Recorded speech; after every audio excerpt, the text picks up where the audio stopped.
killers. Yeah. There's a lot of rapists. There's a lot of different people you could throw into that. One of the interesting things about Sapolsky is he did some crazy work on toxoplasmosis. That's how I really got into him. Really? Yeah, he was the guy that we first started reading about that was saying that a disproportionate amount of motorcycle victims, when he was doing his residency, the guy who he was working with, one of the surgeons, would test the motorcycle victims for toxoplasmosis. And he said a giant percentage of them have this cat parasite. Oh, yeah, I've heard about This this. cat parasite alters behavior. It makes you more reckless. It makes you more prone to erratic mood swings. And it makes you more aggressive. It's interesting. Yeah, disproportionate amount of successful soccer teams have high levels of toxoplasmosis. Damn. Countries with higher toxoplasmosis. There could also be countries of higher toxoplasmosis don't have any money. It's easier to get a soccer ball. People get good at soccer. It's the way out of the game. I mean, way out of bad neighborhoods. But the motorcycle victim thing is nuts because we know it affects human behavior. And we also know that it affects animal behavior. Yeah. It makes cats, it grows inside cats' guts. It's the only way that it reproduces. So what it does is it rewires a sexual reward system of rodents. And like mice and rats get turned on by the smell of cat piss. So they go to seek out cat piss with like a boner, like literally. And they lose all their fear of cats so that the cats devour them.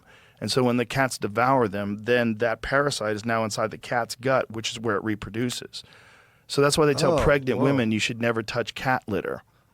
Really? Yeah. It's toxoplasmosis. And they think it does the same thing in humans, where it just makes you like kind of amps up your drives. Yeah. Damn, you know what else is nuts too? Because you were saying that's more in like certain countries that are like developing. Well, it's in rural areas, any Okay. places where people have like outdoor cats. Yeah. But there was one point where in France, it was like 50% of the people had toxo. Jesus Christ. Yeah, because there was wild cats everywhere. Yeah. And you got to think, they're on your countertop.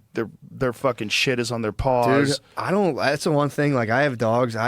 Cats are fine. If I see a cat, I'll pet it. But like when I see people's cats on their countertop, and I don't get squeamish easily, I'm just kind of like, ew, dude. It is like, gross. It's kind of gross. Well, they shit in a box. Yeah. They paw around in that box of shit and piss, and then they hop on your couch. Yeah. With shit and piss on their paws. Yeah. Dogs go outside. They take a shit. They come inside. They're good. Yeah. As long as your dog doesn't rub his asshole on your dinner plates, you're probably okay. But I've had cats that like walk on your plates. They don't give a shit. They'll take a seat on your plate. Yeah, like And you're like, I have to get a new plate now. You fuck. What are you doing? Get off of that. and they're funny, but every time I see them like get out of the litter box and walk across people's countertops, I'm like, dude, It is funny. I've always had them though. I don't have them now because my kids are allergic. But when I was younger, I had them, and they are fun. I like them. They're fun pets. They're cute. They come over you and purr. yeah. But it is weird that you have a box of shit in your house. And there's a lot of people like they're lazy, and you go over their house that they have a cat, they're not cleaning that litter box enough, Yep. and as soon as you walk in, the fucking waft of piss and shit hits you, and like, bro, you're just smelling this all day. So bad. I would need an outdoor. I used to let stray cats come in my house when after college. I lived in a house by myself in Philly. It was like a small house, and a lot of the houses on the street have been knocked down. So there's only there were row homes, but I had a standalone row home. There's a lady across the street had a standalone row home. They just knocked all the houses next to us down, and like 2 other people. And I would let the stray cat into my house, like, oh, just you can come stay in here. But I'd be like, you can't, like, this thing can't get in my bed. And like by like 3 days, that thing was like curled up next to my face. I got a fucked up eye infection. Yeah, It was called epidemic keratoconjunctivitis. it's called shit in your eye. It literally was. But the eye doctor was like, the eye doctor goes, I have only seen this is like in third world countries.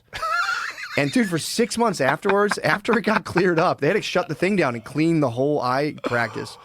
Afterwards, my eye at 10 o'clock would start to droop. Whoa. Because the white blood cells would rush to my eye. So I would be out, dude, for 6 months after this thing had finally cleared up. Because it was viral. They're like, there's nothing you can do for it. I would go out, my eye would just start drooping, and I'd be like, I gotta go home. I gotta go home. That's your alarm. I would feel like I had This is what fucking. you said? Yes, I feel like I had fucking sand in my eye. Highly contagious, severe eye infection caused by adenovirus, typically types A, 1937, cause rapid onset of red, painful, watery eyes, often with light sensitivity, blurred vision, and swollen eyelids. Whoa. Dude, I would wake up in the morning, my eyelid was stuck together, and I have to pull it open. And then I saw the movie Ray. Remember the beginning of Ray when his eyes get all globbed up? I was like, dude, am I going blind? This would suck. That would suck if you got blind from a cat's asshole. Fucking suck, dude. Bro. Yeah, A but friend of mine has shingles on his face. It's crazy. His whole face is all swollen up, and he's worried he might go blind. he has it now. Yeah, he just got it. He's an older guy, and he just got it. What is shingles like when you don't get chicken pox and it like comes and gets you I afterwards? don't think so. I think it's a form of the herpes virus that affects older people That in sucks. particular. Older people are terrified of it. They Yeah. get shingles vaccinations and shit. Is that what it is? I thought chickenpox was herpes too. Oh, really? I always heard that if you don't get chicken pox as a kid, you might get That's shingles true. as an adult. 'Cause my Cool. uncle got Oh. shingles, and he said Oh. it sucked. Known as herpes zoster, a viral infection that causes a painful rash. It stems from the reactivation of the varicella zoster virus, the same one responsible for chickenpox, which lies dormant in nerve tissues after the initial infection. So after you get the infection, then you can get shingles. Oh no. After chickenpox resolves, the virus remains inactive in the body's nerve cells. Factors like aging, weakened immunity, or stress can trigger reactivation, leading to shingles. Most commonly in adults over 50, yeah. Yeah, my friend is like in his 60s. That sucks, dude. Yeah, that's rough. Ugh. A lot of older people are scared of shingles. Yeah, I remember my uncle got it, and he was Is visiting. the shingles vaccine effective? Does it prevent shingles? Is that one of the legit ones? This says vaccines like Shingrix reduce risk significantly. Antiviral drugs shorten outbreaks if started early. Oh, you got to get on it right when you see the first bump. Oy.